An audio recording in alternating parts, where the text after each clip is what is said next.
Pemirsa, Kenduri Laut Festival 2018 yang digelar pemerintah Kota Sabang bekerja sama dengan Kementerian Pendidikan dan Kebudayaan RI menjadi daya tarik tersendiri bagi masyarakat dan wisatawan lokal serta mancanegara yang menikmati sajian kenduri laut di Pelabuhan CT3 Gampung Kuta Timun, Kecamatan Sukakarya, Sabang.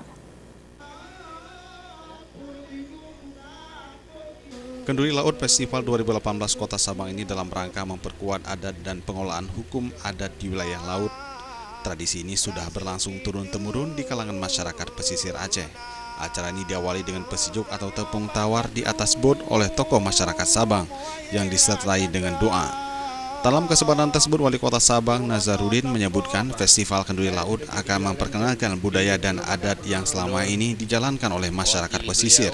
Event budaya ini mewarnai aktivitas masyarakat sehari-hari, diperkenalkan di tingkat nasional dan internasional guna menjadi daya tarik bagi wisatawan. Dalam acara tersebut ada beberapa kegiatan, salah satunya atraksi nelayan melaut, kuliner khas Aceh, lomba mancing tradisional, lomba perahu dayung dan perahu hias tradisional, pantang pesona budaya tradisi pesisir. Kenduri laut ini kan hal budaya kita yang sangat kental di Aceh. Dulu Laksamana Malhayati itu menguatkan daerahnya itu dengan mempersatukan panglima laut yang di Aceh. Jadi saya coba beri pemahaman kepada kementerian bahwasanya cobalah kita kuatkan, kita menjaga negara kita ini melalui nelayan.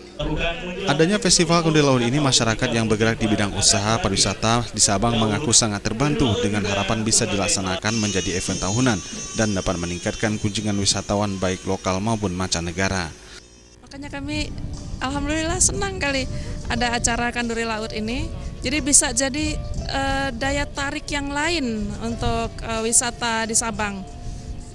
Kan ada budaya gitu, jadi banyak juga tamu-tamu kapal yoh kami ini, mereka tertariknya itu budaya. Selain memperkenalkan keindahan pantai dan alam bawah laut ke wisatawan, juga ingin menjadikan atraksi adat dan budaya dikenal oleh wisatawan, hingga kedepannya daya tarik itu akan terletak pada keindahan alam dan atraksi budaya. Tim Liputan Aceh TV.